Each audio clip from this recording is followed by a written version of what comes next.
make Conex and some other products. So I know quite a bit about plant nutrition.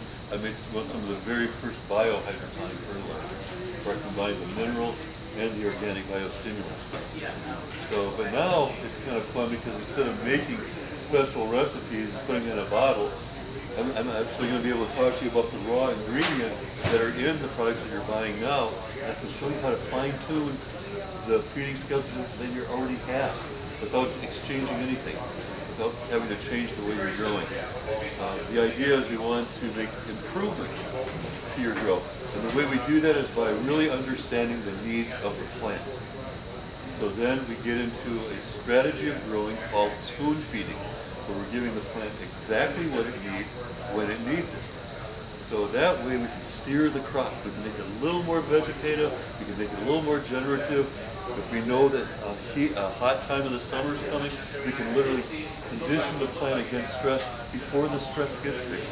So the plant goes through it faster and doesn't stall out. We can show you how to unstall your plant.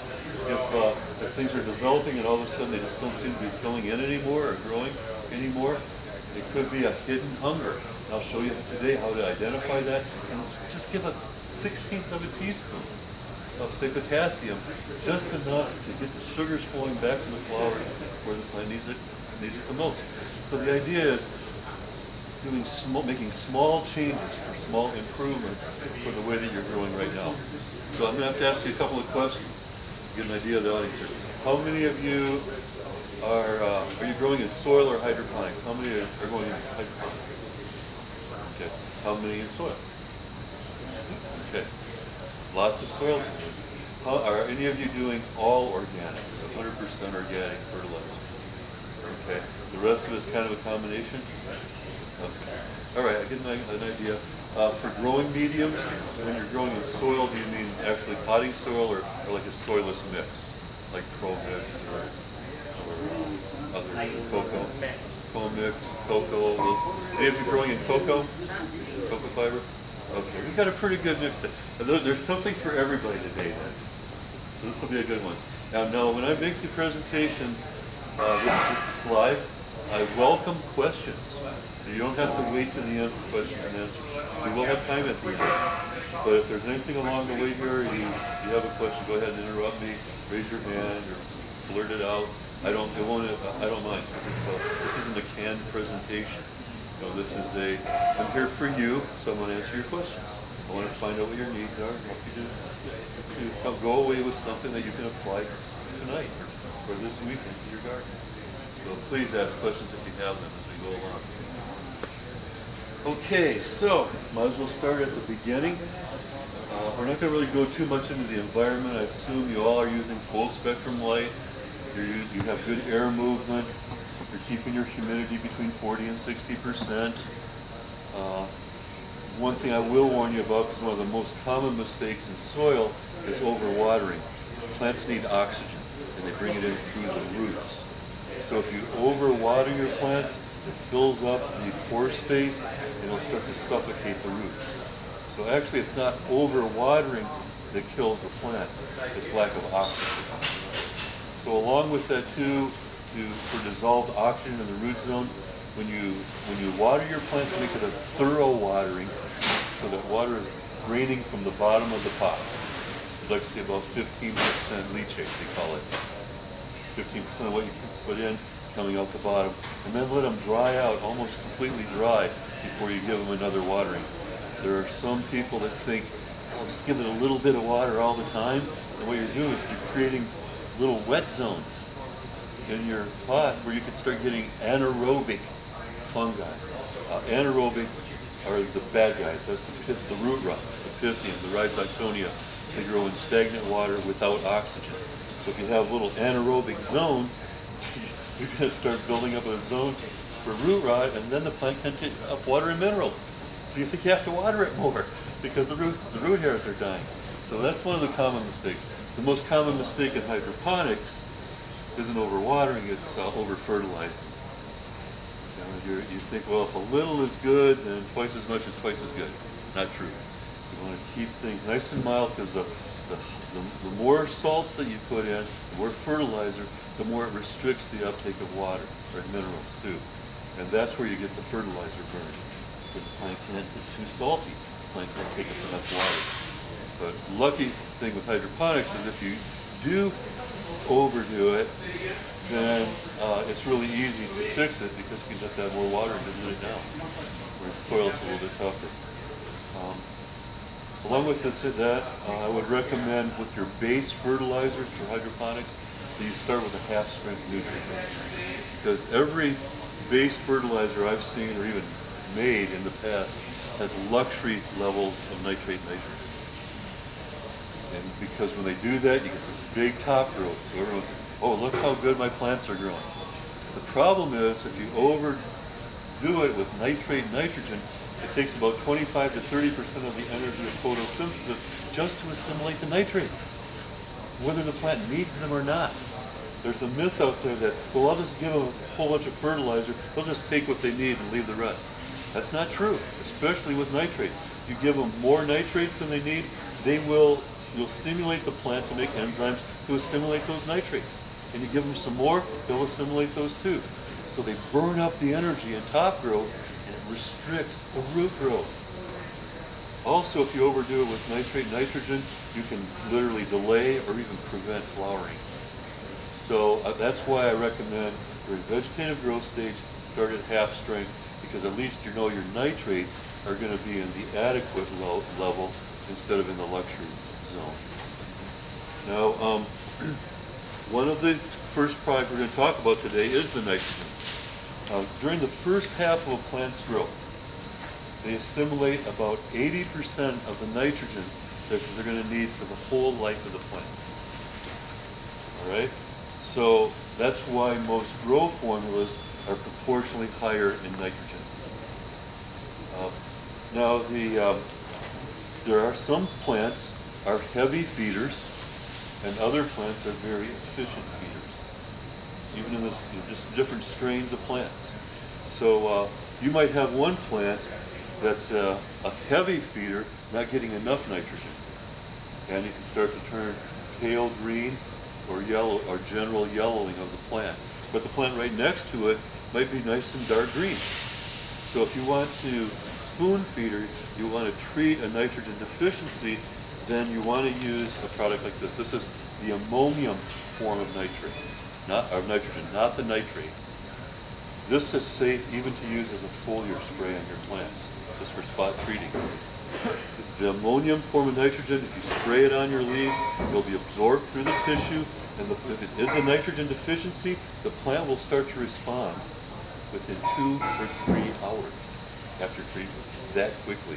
And you will see, if you know how to read your plants, you'll see a difference in 2 or 3 days, for sure, if you're paying attention. But you can't spray nitrogen on leaves. It's foliar, it's carcinogenic. It starts to make nitrites, which are very unhealthy. In fact, in Europe, you could have all organic gardening, but if they do a leaf test and your nitrate level is too high in the leaf tissue, it loses its organic certification. Even if you did everything right, just because you overdid it with organics that were too high in nitrates, or too available to the plant. But ammonium nitrogen is not toxic. It's absorbed easily. You can use it at the roots, or you can use it on the leaves. So if you're just spoon feeding, we're literally talking a 1/16 of a teaspoon per gallon of water. Mist that on the plant and it'll start to come back. You could use your grow formula at the roots instead, and they'll fix it, but not as quickly. Or you could even use something like Kelp, but it has nitrates. Kelp has calcium nitrate in it, so you don't want a foliar spray. You could use it again at the roots, and they will respond and green up again, but not as quickly as a foliar. So these are the herbs and spices. You might not use them every day, but if you had a little bit like this on your shelf, it's nice to have it when you need it. Just to kind of give your plants a little bit of help. And even during flowering, we try to reduce the nitrogen during fruit and flower production, because we don't want the energy to go into growing leaves and stems. We want the energy to go into the flowers and be stored in the fruit. So toward the end of growth, a lot of times people do flushing, and the first thing that goes is the nitrates, because because they're very water soluble. And the plants will start to develop a nitrogen deficiency. Not bad if you time it right. If you time it just right, start to get a little yellowing, you're still going to have really high quality. But if you go a little bit too soon, you might need to, they need that nitrogen to make chlorophyll to be able to harvest the energy from your lights to make the sugars. So if you don't time it right, you might want to just give it a little taste of nitrogen to keep it green until the right time. If you go too soon, and in that case, again, the ammonium nitrogen is not going to take away from the energy of the plant to make the flowers, where the nitrates would. So this is just a nice supplement. Have it on the shelf. Use it if you need it. If you don't, you just have the peace of mind that if you need to give the plants a little bit, you can do that without them stretching or without you taking away from your quality.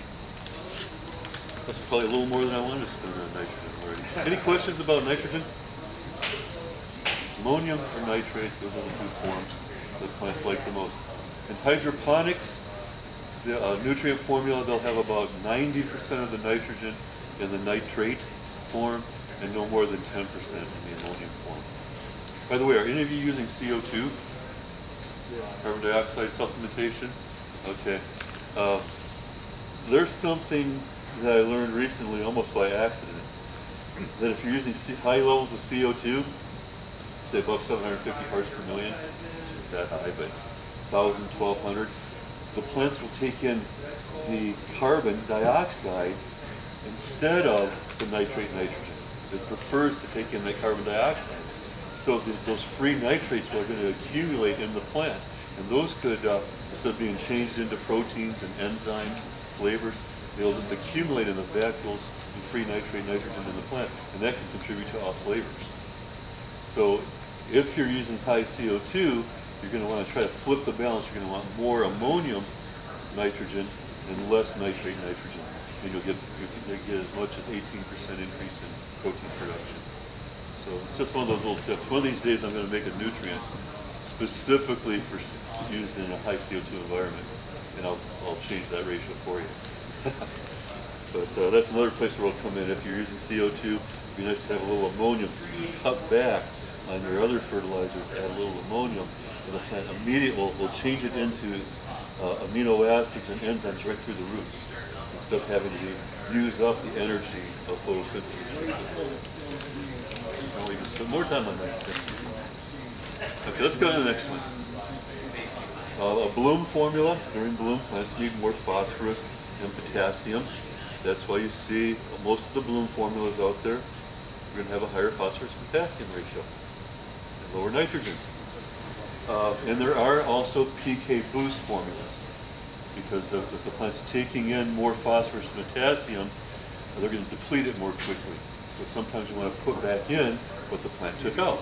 So you keep your potassium to nitrogen ratio high. And that's the key to good quality. If the plant's pulling down the potassium and not taking down the nitrogen, then that potassium to nitrogen ratio gets tighter and it affects the final quality. You start getting tomatoes, you'll get watery fruit, low sugar content, poor shelf life. And also have a lot less stored sugars in the plant, so it won't be able to fight insects and diseases as well. So you want to keep the potassium to nitrogen ratio high. A PK boost will do that, but at the beginning of flowering, plants want more phosphorus. At the middle to end of flowering, plants want more potassium. Phosphorus is the energy element. It is part of the energy currency of the plant. When the plant does photosynthesis, you think it's making sugars. It is. That's just a store. But when they want to release energy for growth and reproduction and making the fruit and flowers, they have to change those sugars into exchange that energy into phosphate bonds and release them. That's the energy currency. So phosphorus is going to energize rooting early on, and it's going to energize flowering early on, so that there'll be earlier flowering and more flowering sites. That's why you're going to see a lot of phosphorus in a lot of the fertilizers you use. But toward the end of flowering, they don't need all that extra phosphorus anymore. They just need adequate phosphorus. You give it too much, you get a phosphorus toxicity, it shows up as a zinc deficiency. And that can affect the whole flowering process.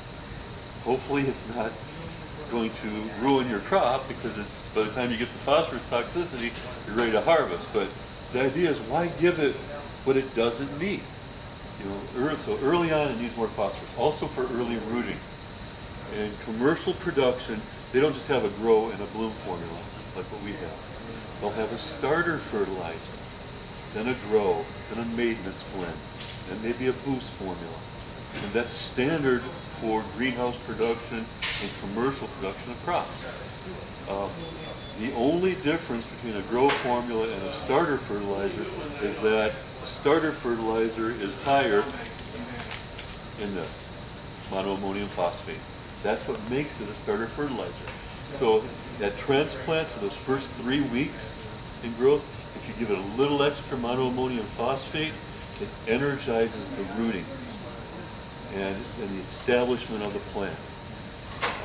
I did some experiments in the lab, and just a small amount of extra monoammonium phosphate, I saw 20% more roots in a research lab at transplant. So I went to the fertilizer manufacturer. So, well, why don't we do that? Why don't we have a starter fertilizer, just like professional growers do? You just change it with a little extra phosphorus.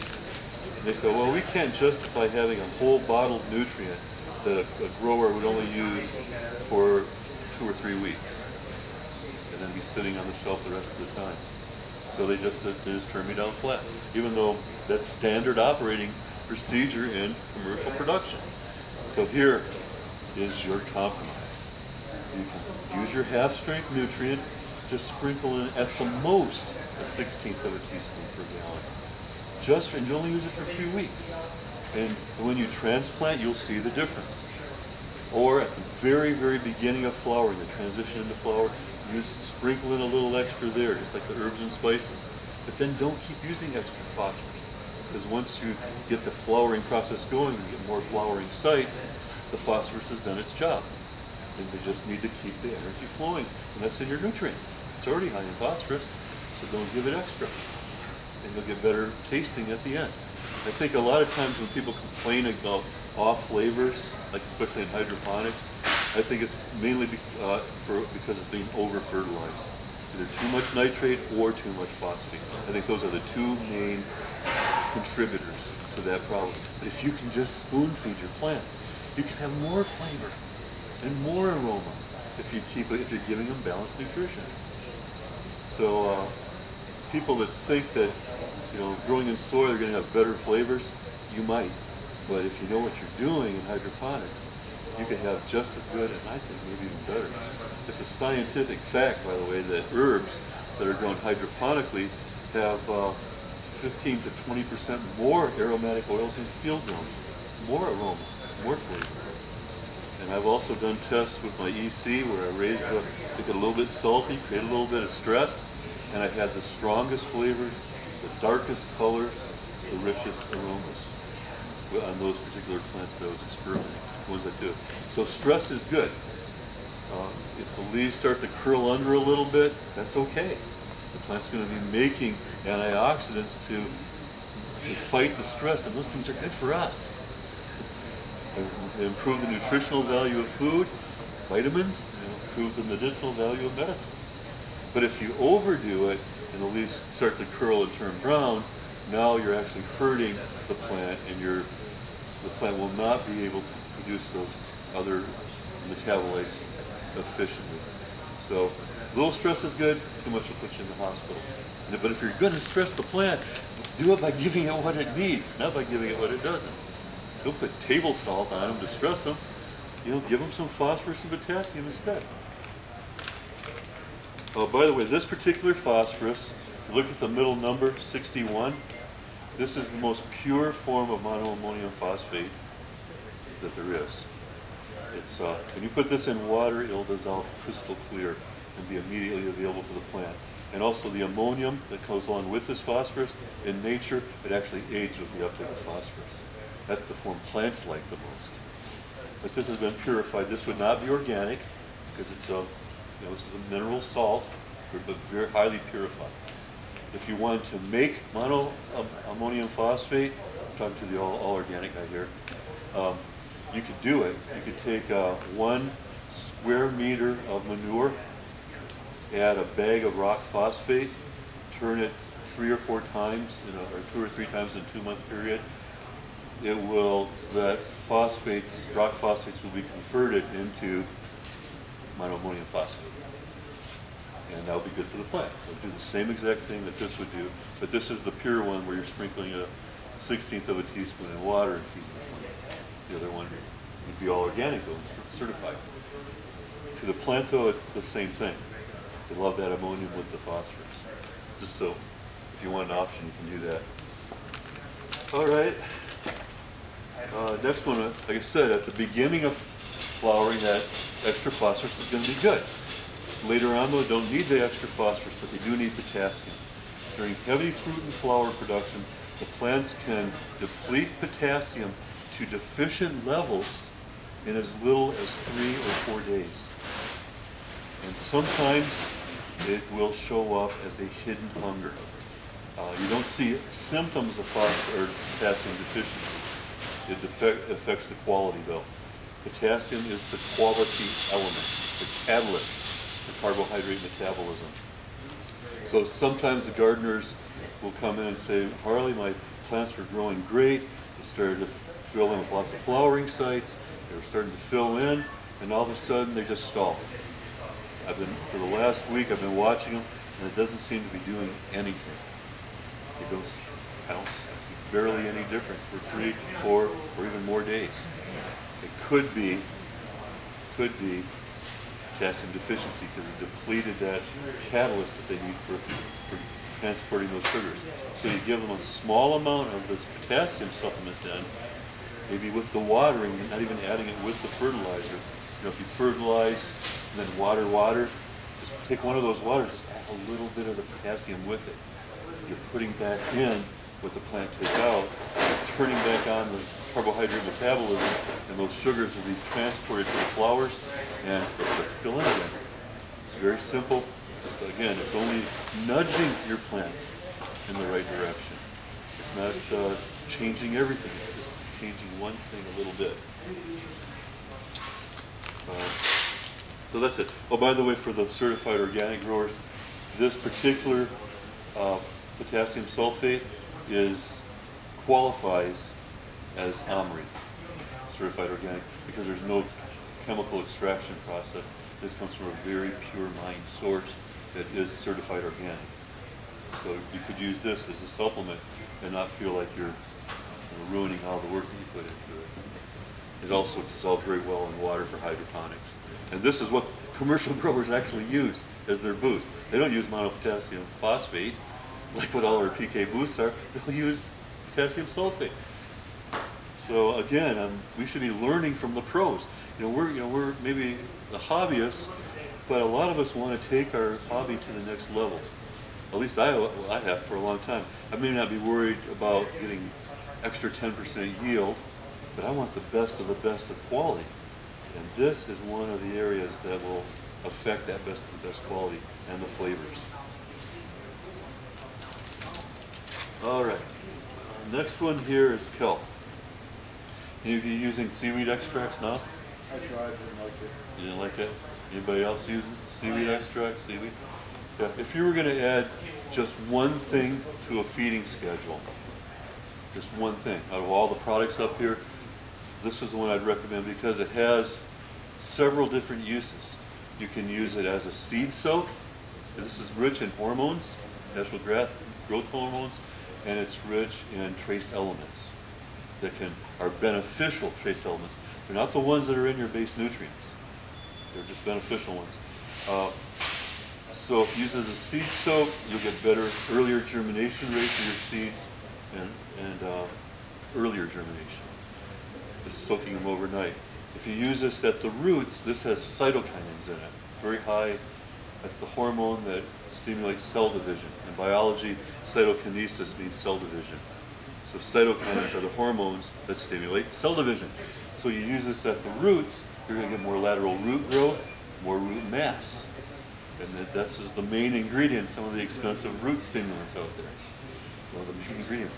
If you use it as a foliar spray, you're going to get more lateral bud development and branching. It'll break the top growth, but you'll get more side branching.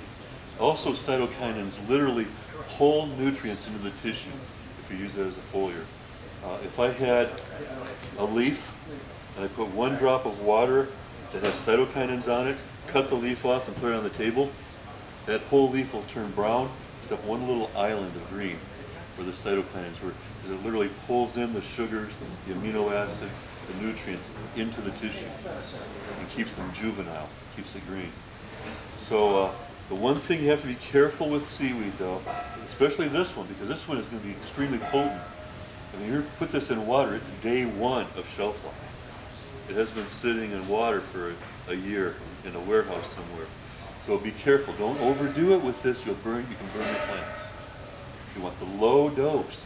Also, if you do use it as a foliar, use it no more than once a week. That's at the most once a week.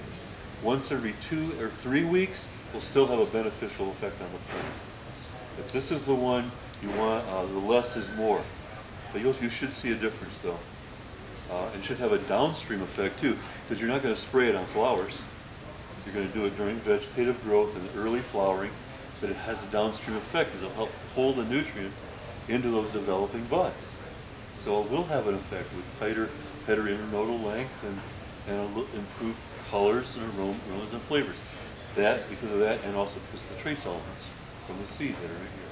That may be missing from your soil or missing from your water. If you want to try this, you say, well, okay, I like the kelp. How can I improve it? Virginia Tech did a 10-year study on biostimulants. And in their research, they found that 5 parts humic acid with 2 parts seaweed worked 50% better than either product alone. 5-to-2 ratio. 5 parts humic acid, 2 parts seaweed. Humic acid is an intermediate chelator. It holds on to some of the cation minerals the plant needs, makes it easier for the plant to take them up. So it activates enzymes. It's like the amplifier. So this, you can think of the hormones in seaweed as being the signal telling the plant to grow, more roots for example. You can think of the humic acid as the amplifier. Put the two together, you've got a boom box, signal and amplifier. Either one alone will be beneficial. Do any of you use RO water? We're supposed to add, but a few of you. One of the first things I would add would be the humic acid. In nature, humic acid, humic and fulvic acids at the roots help neutralize pH. They'll raise the pH of acid soil and lowers the pH of alkaline soil. That's nature's way.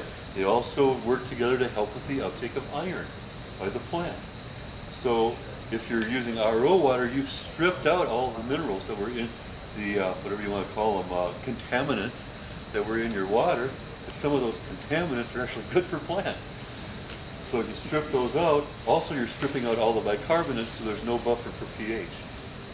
It's pH can spike or it can crash really easily with RO water. And if you're using it, you've seen it. Everything looks fine, all of a sudden shoots up, or all of a sudden it crashes. Scientifically, I'll give you the short version here. During rapid vegetative growth, the plants are taking up proportionally more nitrates. Nitrate, nitrogen, those are negatively charged ions. So to keep balance, you have to get rid of the negatively charged ion, the OH, bicarbonates, so the pH goes up. So they exude bicarbonates or hydroxyl ions from the roots and the pH goes up. During heavy fruiting and flowering, they're taking up more what? Potassium. Those are positive ions, so they have to get rid of a positive ion, hydrogen ions, pH goes down. So if there's no buffer, it can swing pretty wildly. If you get up above 6 in hydroponics, you know, you get up above 6.5, you're already starting to ask for a problem with iron deficiency. You get above 7.5 pH, you're all the metals, copper, iron, manganese, zinc. Yeah, they're trace elements, but they're essential elements. they turn on very important enzymes for metabolism and plant protection. So you want to kind of keep the pH in the right zone. So to avoid swings, if you add a little humic acid first before your fertilizer, you're going to help buffer your pH, and you're also going to add in about 62 beneficial trace elements from those ancient compost piles where they got the humic acid from. And you put the two together, it's even better. You've got those biologically active molecules plus the chelated minerals. If you're going to use kelp as a seaweed, or as a seaweed as a foliar spray, I would recommend, instead of using the humic acid, which you'd use at your roots, use fulvic acid. And this is organic, same as the kelp. Fulvic acid is the more highly refined part of the humic. Fulvic acid is. These are smaller molecules. They will attach to the color in here, that reddish color, iron. A lot of times, if the pH isn't exactly right, plants will start to get an iron deficiency. You'll know because it'll show up in the top growth as innervane or as chlorosis. It starts at the stem and works its way out in the leaf. Usually, though, you correct your pH and it will green back up. Because iron is a catalyst for the formation of chlorophyll. But if you want to do a quick fix, take a little bit of fulvic acid, mix it in water. It chelates, like a chela means claw, so it surrounds those iron ions like a claw, literally transports it through the cell membranes into the cell of the plant, and releases it inside the cell where it's needed the most. So if that happens, that iron will stimulate the formation of chlorophyll, which absorbs the light energy, will green up your plants. And if you start getting more chlorophyll being built up, it's going to trigger the genes to make more chloroplasts. So the plant will literally be able to harvest more of that light energy and turn it into sugars. That's part of nature's way. We call it iron homeostasis. So if you can improve the uptake of iron, which is one of the limiting factors in soil, then you're going to improve the whole growing process of the plant. So this is a really good combo for foliar spray, where the humic acid, these are larger molecules, and they'll make a bridge in your soil between your clay particles and your minerals. So it'll make it easier for the plant to take up the minerals. Because if you have clay in your soil, it can hold on to those fertilizer salts so strongly that the roots can't get them up, can't take them up. But if you add the humic acid, it makes a bridge, the plant can take them up pretty easily. So there's another, this is a nice combination here. Just the seaweed, humic or fulvic acid, you just add that little bit to your feeding schedule, you should see a difference. Oh, also, I just wrote an article for Maximum Yield magazine. It was in June. It was called Here Comes the Heat. Virginia Tech, I didn't discover it, I just get to put in a good word for Virginia Tech because they helped me out. They found that 5:2 ratio stimulates the plant to make 50% more of an enzyme. The name is, for the camera, is superoxide dismutase. It sponges free radicals from stress. If there's no stress, everything's perfect, the plant makes enough superoxide dismutase. So you get a little light stress, UV stress, heat stress, drought stress, salt stress. The plant can't keep up with those free radicals. But if you use this combination before the stress happens, 50% more of that enzyme. And so the plant will protect the cell wall membranes, it protects the chloroplast membranes, that's where photosynthesis happens, and it protects the mitochondrial membranes, that's where the metabolism of the sugar happens.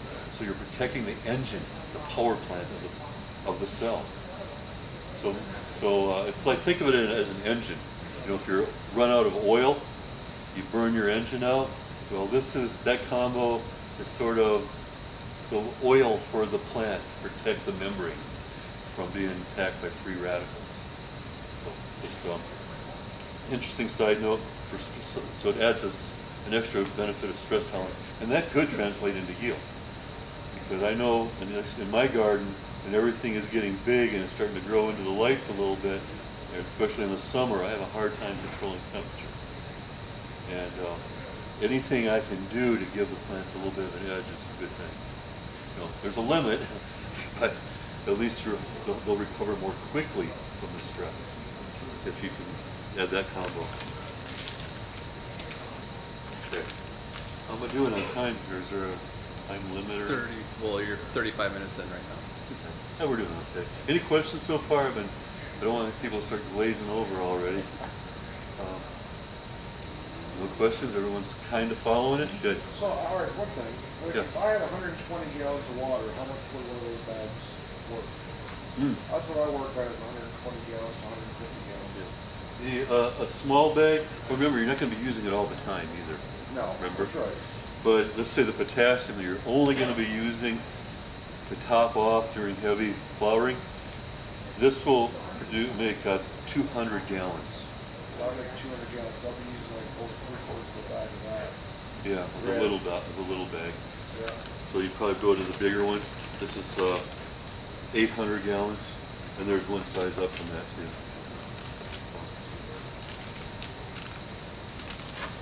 I kind of like the idea they have the small sizes though, because now again, it's your herbs and spices. You're only adding you can say, I'm just going to sprinkle a little bit. You know, I'm not pouring in bags. I'm not throwing my fertilizers out of balance. I'm just keeping them in balance. Big difference. I can see where some of those become useful. Okay, so let's move on to the next one. This one's kind of a unique product, but let's go ahead and talk about silica. I also wrote an article in Maximum Yield on biogenic silica. Most of the silica products here in the store are derived from potassium silicate. Silica is not an essential element, it's a beneficial element. It works along with calcium, helps strengthen the plant, so the leaves stay a little more upright, harvest energy a little better. Also, if the plant's under attack by a mold spore or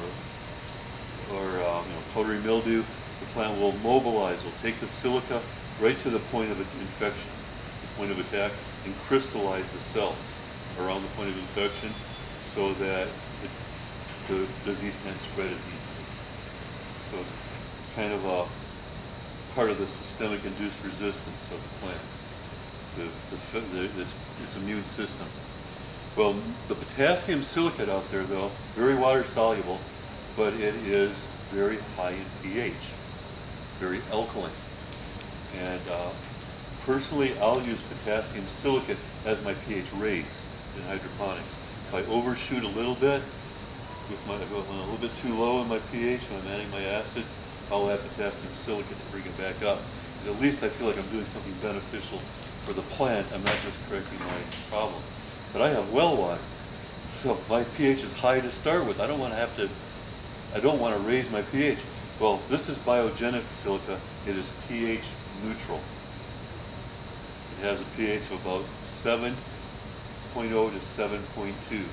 This is organic. This is extremely friendly for microorganisms. In fact, this exact same grade of silicon dioxide here is used as a carrier for microbial inoculants to inoculate the soil with beneficial microbes. Also, this product commercially is used for water filtration. These are very, very fine particles. When you put this in water, only 25% of it's going to dissolve. The rest of it's flowable, get trapped in the roots. But those little tiny particles, they won't clog up emitters or anything, but those particles have little holes in them. Look at them under a microscope, like a little sieve that the water can flow through. That's why they use it in filtration. But as the water flows through these particles in the roots, it's trapping some of the cations, some of the iron and copper and manganese and zinc. And that stimulates the metabolism, not only of the plant, but of the microbes. If it stimulates the microbes, then the microbes in the roots there that are living on this as the perfect house for them in the roots, they're going to be making organic acids, they're going to make iron more available, they're going to be making rooting hormones right there in the roots. So this goes way beyond the benefits just of silica to the plant. It's beneficial, but the fact this is very friendly for the microbes and will help them with their metabolism. They've used this as a launching station back and forth between these particles and the roots as they grow and reproduce. So this is unique. There's no product here in the store that's similar to this. And it's not, like I said, not 100% soluble, but the particles that get trapped in the roots are going to be a slow-release silica. And by the way, there's no such thing as a silicon toxicity. You can't overdo it. The plant just takes up so much, and the rest of it that's trapped in the roots is only going to do good. It can't hurt the plant. So you could literally use this with every watering if you wanted to, and you don't have to worry about it locking up other minerals or causing problems. If you overdo it with the potassium silicate, you will lock up nutrients. You've probably seen it. You put it in the water, you see this milky clot developing. That's because of those chemical reactions with the pH. And so afterwards, some of that's going to fall out of solution. This is an alternative for that. Okay, let's see. Yucca. This is why I joined NPK. When I saw this display and I saw Yucca, I said, these guys know what they're doing. Because when I was making my first biohydroponic fertilizers, Yucca was my secret ingredient in the mother plant, the part B. Because it really helps. It's a wetting agent. It's a natural wetting agent. It makes water wetter. So if you add this to your water, the water will disperse through the whole root zone and water all the fine root hairs. Normally in soil, since there's so many soil growers, or soilless mix, when water will follow the path of least resistance. So you water the plant, it's going to follow those same channels that went through before, through the growing medium and out, or around the edge of the pot. And if you'll look at your roots when you harvest your plant, you can see where those channels were, because you'll see strings of roots and little no roots in pockets all through the growing medium. Because the roots will follow the water. Now you add a little bit of yucca to the water, it breaks the polarity of that water molecule, so it spreads out in the grow zone. And the roots will still follow it, but you're going to get a lot of more fine web or sponge of roots in your growing medium. You'll see it at the end when you harvest your plant. So one of the things they say this does is it helps stimulate root growth. But, you know, I've talked to the biochemists, but I think really what's going on is the water is being dispersed more evenly, and that's what's improving the root growth, not some magic ingredient in the yucca. If you do any foliar spray, add a little bit of this to it. If you're doing your humic acid, or say your fulvic acid and seaweed, add yucca with it. Instead of the water beating up on the waxy surface of the leaf, it'll spread out in a film, and it'll be more evenly absorbed by the tissue. Otherwise, you get little spots on the leaf where those salts were. You can actually see little spots there. In fact, in the past I've seen this. Is that powdery mildew? It might have just been a little bit of spot from water spots from the water. So you use this, you won't have the water spots. You'll get a nice film. If you have to use some kind of an insecticide spray, then add this to it too, because they'll spread out in the film. It'll coat the bugs better. It'll coat the eggs better. So it'll make your insecticides, your organic ones or others, it'll make them more effective. And this is 100% yucca, food grade. So this one little bag will treat 1,000 gallons of water. So do any of you do flushing? You do the flush at the end? This is it.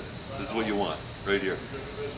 If you look at some of the flush products in the store and look at the active ingredients, a lot of them you'll see yucca. But you'll be like 2%. 2% yucca. So this one though, you were talking about the sprinkle. This one, 1/16 of a teaspoon for 5 gallons of water. And when you stir that up, it'll foam. And some people that make compost teas, I don't know if you ever make them, you make those. Yucca's a good ingredient to add it last. Last thing, because it will foam up. You get kind of foamy. Commercial growers will use this and put it in their irrigation water because it keeps the drip emitters clean. It actually, it's like, it's not like soapy, but it's like a natural saponins. I guess they could use it to make soap. It'll clean the roots too. It'll wash away it. The reason I use it though is because it helps to keep the mineral salts and the organics together in suspension. And the concentrated salts and the organics, they really don't play well together. They have opposite characteristics. But you add a little bit of yucca, give it a little shake, everything stays in suspension really nice. So when I made mother plant nutrient in the part B, I had the mineral salts in there, the phosphates and the sulfates, but I also put in seaweed extract, humic acid, and B vitamins. But it almost wanted to coagulate in that salty concentrate. But I added the yucca, give it a little shake, it was beautiful. It might settle out a little bit over time. If it's sitting on the shelf, shake it this much, it's foaming, everything's back in suspension to feed the roots. And then when I water it, because of the surfactant, it's going to spread out to all the roots, so I'm getting that seaweed and the fulvic and those nice trace elements out to all the root hairs that are in the pot. So the plant's using all those minerals more efficiently. And people are coming back saying, I love that fertilizer because my plants have never looked so healthy. And I know that part of the reason is because I put some of this in there, just a tiny, tiny amount in the concentrate. So that's a good one to have on the shelf. It'll last a long time, especially for flushing. They'll wash away those salts. In fact, I'm on tape here, but I rarely, if ever, flush because I'm spoon feeding my plants. I'm just giving them, I'm not over fertilizing. I'm not letting there be a buildup of mineral salts over time. It doesn't get salty and crusty. And especially when I was using the mother plant with that yucca in it, because every time I watered the plant and the water went through, I was getting rid of the excess salts. So I didn't have to flush at the end. The only time I flush is if even one element builds up to toxic levels. Then I'll flush. If there's too much zinc, flush it. If first aid maybe, if I'm having a problem, I don't know if it's a deficiency or toxicity, I'll flush and then put fresh nukes. But some of the growers out there that swear, you have to flush, right? They say, you have to. Otherwise it tastes terrible, the product. They've tasted some of the produce that I've grown, and they'll say, these are connoisseurs, right? They really know their stuff. You flush, don't you? I can tell. I can tell by the flavor. I can tell by other characteristics. And I kind of want to bite my tongue and say, hell no. No, sorry, never mind. Instead, I don't say that. I just say, we did it right. But because if you tell somebody, if you believe it, you'll taste it. Just put it that way. And I'm not saying not to flush. I'm just saying that this is a good flushing agent if you do, but if you're properly feeding with the nutrients all the way through the growth stage, the need for flushing is greatly reduced, if not eliminated. That's all I'm going to say. So continue to do it if you want to. There are some benefits, but there are other strategies than one. Okay. Oh, B vitamins. They're just about in all the biostimulant products. It stimulates metabolism. This particular one is 1% B1. So very potent. You add it to water, it's full potency. It stimulates the metabolism of microorganisms in your soil. So when those microorganisms, our metabolism is, they're going to grow. They're going to divide. And it's when they divide, dividing, that's when they make the digestive enzymes and all the good things for the plants. So this will help stimulate the microbes. Within hours in soil, probably 90% of the B vitamins in here are going to be used up by the microbes. Not a bad thing, it's a good thing. The rest will be leftovers will go to the plant. In the last couple of years, they've proved that even one treatment, one dose of this B vitamin blend on the roots will help protect the plant for 10 days. And this is what it does, it stimulates the plants. It's called systemic induced resistance. They've just discovered this in the last 2 years in plant science. Although Super Thrive, those guys have known it since the 40s. They just didn't really know why. And none of the scientists could prove it, so they said, this stuff doesn't do anything. They finally proved it 2 years ago, after 1940s for Super Thrive. sorry. Sometimes the scientists have to catch up with the plants. But the gardeners who have been using it all their lives say, yeah, it really helps. And then the scientists say, no, it doesn't do anything. It does. They finally figured it does. They used to think it prevented transplant shock. But the reality is, the systemic induced resistance that it stimulates puts the plant on high alert. It primes the plant, so it's sensitized, becomes highly sensitive. If there's any problem with stress, or if it's under attack by Pythium, or it's under attack by a little bit of powdery mildew, the plant's natural immune system will respond just like that to start to fight it. Where if it didn't have that, it wasn't primed, it could take hours or it could take days for it to start to really recover. And by that time, the problem is spread. And the stress has done more damage to the plant. It's harder for the plant to recover. So if you're doing transplanting, it's not going to scientifically reduce transplant shock, but no matter how careful you are when you transplant, you're going to break some of those microscopic root hairs. It's just going to happen. And then that opens the plant for infection by pathogens. Well, if you dipped your plants or treated them with some B vitamins first, they're going to be able to fight that off faster and recover quickly. So if you didn't have it, it might take up to 2 weeks for the plant to recover if it was under attack. With this, it will be 2 days. And it will be right back and growing, developing new roots. So they finally figured that out. And they didn't even find it in the United States. It was over in I think it was in some scientific research in plant science in Korea, where they finally proved what we've all known as gardeners most of our lives. I mentioned there's a lot more going on, because if you're stimulating those microorganisms are making some other metabolites that are going to, again, improve the plant's systemic induced resistance. So there's a cascade of positive effects. And I will say this, if you work with nature, there are going to be positive side effects you did not anticipate. You work against nature, more than likely, sooner or later, there's going to be negative side effects. I can say that with 20 years of experience. So a lot of my discoveries were accidental after the fact, when I made observations